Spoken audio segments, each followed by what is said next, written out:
রঘুবংশম মহাকাব্যের চতুর্দশ সর্গ সীতা পরিত্যাগ, তার ৪৫ নম্বর শ্লোক। আগে ৪৪ পর্যন্ত হয়েছিল, এবার ৪৫ নম্বর শ্লোক।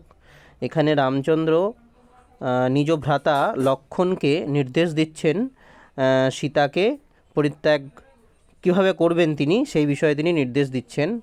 ৪৫ নম্বর শ্লোকে বলা হচ্ছে, প্রজাবতী দোহদ সংশিনী তে তপোবনেষু স্পৃহয়ালুরেব সত্বং রথি তদ্ব্যপদেশনেয়াং প্রাপয়্য বাল্মীকিপদং ত্যজৈনাম। এখানে প্রথমে পড়তে হবে তে পদটি। তে পদটা প্রথমে হয় না, প্রথমে বলা যায় না, যেহেতু সংক্ষিপ্ত পদ, তব পদের সংক্ষিপ্ত পদ হলো তে, সেই জন্য প্রথমে প্রজাপতি পদটাকেই বা দোহদ সংশিনী পদটাকেও প্রথমে পড়া যেতে পারে। দোহদ সংশিনী এখানে হলো গর্ভিণী সুলভ ইচ্ছা প্রকাশকারিণী। এটা সহজভাবে বলতে গেলে, যেটা বাঙালি হিন্দু সমাজে সাতভক্ষণ রীতি বলা হয়, অর্থাৎ গর্ভধারণের কয়েক মাস আগে বা 7 মাস বা 8 মাস সময়কালে যে রীতি রয়েছে পালন করার, অর্থাৎ যিনি গর্ভবতী তাকে তার ইচ্ছা পূরণের জন্য একটি অনুষ্ঠান করা হয়। তার উদ্দেশ্য কি? তার উদ্দেশ্য হলো যে যিনি গর্ভবতী তার ইচ্ছা যদি পূরণ হয়, তার মন ভালো থাকবে, মন ভালো থাকলে শরীরও ভালো থাকবে, এবং আগামী প্রজন্ম অর্থাৎ যাকে তিনি জন্ম দেবেন সেও খুব সুস্থ শরীর নিয়েই জন্মাবে। তো দোহদ সংশিনী পদটার মানে হলো গর্ভিণী সুলভ ইচ্ছা প্রকাশকারিণী, অর্থাৎ গর্ভিণীর সকল ইচ্ছা প্রকাশ করা এবং তার সেই ইচ্ছাগুলোকে পূরণ করার একটা রীতি প্রাচীনকাল থেকেই আমাদের দেশে চলে আসছে। তো দোহদ সংশিনী মানে এখানে সীতাকে বলা হচ্ছে যে সীতা এখন গর্ভিণী সুলভ ইচ্ছা প্রকাশকারিণী, মানে তিনি এখন গর্ভবতী এবং তিনি সেই গর্ভবতী থাকা অবস্থায় তিনি তার গর্ভিণী সুলভ ইচ্ছা প্রকাশ করছেন, এবং তার ইচ্ছা পূরণ করাটা একটা রীতি। দোহদ সংশিনী মানে গর্ভিণী সুলভ ইচ্ছা প্রকাশকারিণী। তারপরে যদি তে পদটা আনি, তে প্রজাবতী, তে মানে তোমার, প্রজাবতী, প্রজাবতী শব্দের অর্থ এখানে কিন্তু গর্ভবতী হওয়ার কথা, কিন্তু আমরা যদি মল্লীনাথের সঞ্জীবনী টিকা দেখি, সেখানে উনি অমরকোষ নামক গ্রন্থ থেকে উদ্ধৃতি দিয়ে বোঝাচ্ছেন প্রজাবতী ভ্রাতৃজায়া, অর্থাৎ প্রজাপতি শব্দের অর্থ হলো ভ্রাতৃজায়া বা ভাইয়ের পত্নী।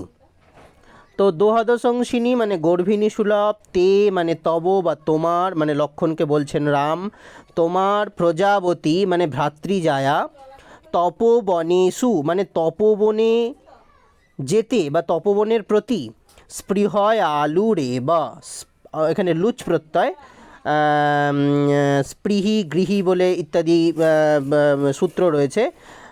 স্পৃহয় আলু, স্পৃহা মানে ইচ্ছা, স্পৃহয় আলু মানে যার ইচ্ছা রয়েছে আর কি, মানে তপবনে যেতে ইচ্ছা করেছেন, তিনি ইচ্ছা প্রকাশ করেছেন। তার গর্ভসুলভ ইচ্ছা কি? তার গর্ভবতী তিনি, তার ইচ্ছা কি যে তিনি একবার যেতে চান কোথায় না, তপবনে যেতে চান, যেহেতু তপবনটা সীতার খুব প্রিয় ছিল। স্পৃহালু এই শব্দের মতন আরও আমরা পাবো, যেমন শ্রদ্ধালু ইত্যাদি শব্দগুলো আমরা পাই। স্পৃহয়ালু মানে তিনি স্পৃহা বা ইচ্ছা প্রকাশ করেছেন।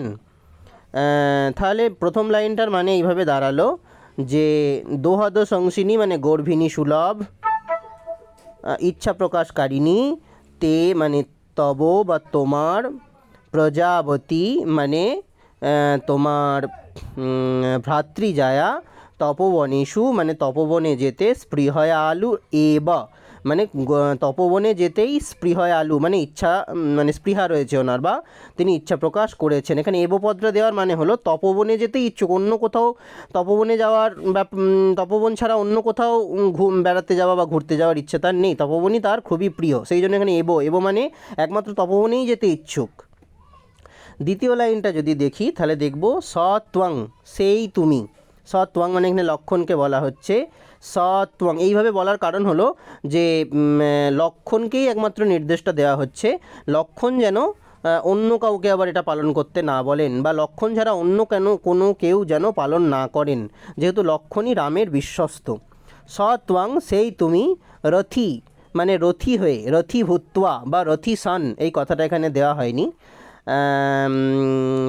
সারথি হয়ে, সেই তুমি সারথি হয়ে মানে সীতাকে রথে বসিয়ে তুমি সারথি হয়ে কি করবে, তদ ব্যপদেশ নিয়াং, তদ মানে সেইখানে বলতে কোনখানে যেতে ইচ্ছুক, তপবনে যেতে ইচ্ছুক, তপবনে নিয়ে যাওয়ার, ব্যপদেশ মানে ছলনা করে, তপবনে তুমি বেড়াতে নিয়ে যাচ্ছ সীতাকে, এই কথা তাকে শুনিয়ে বা এই কথার মাধ্যমে তাকে ভুলিয়ে, যাই যেভাবেই অর্থ করা হোক না কেন, ব্যপদেশ নিয়াং মানে এই কথা বলে তাকে নিয়ে যাবে।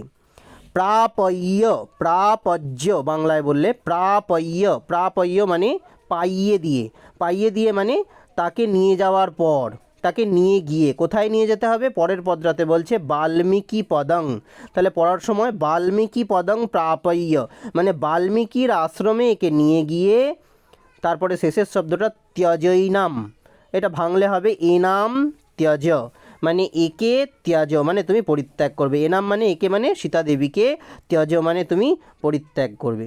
স ত্বং মানে সেই তুমি, রথি মানে সারথি হয়ে, তদ ব্যপদেশ নিয়াং মানে তপবনে নিয়ে যাওয়ার নাম করে, বাল্মীকি পদং প্রাপয়্য মানে বাল্মীকির আশ্রমে নিয়ে গিয়ে, এনাম ত্যাজ এই সীতা দেবীকে তুমি ত্যাগ করবে, এই হলো অর্থ।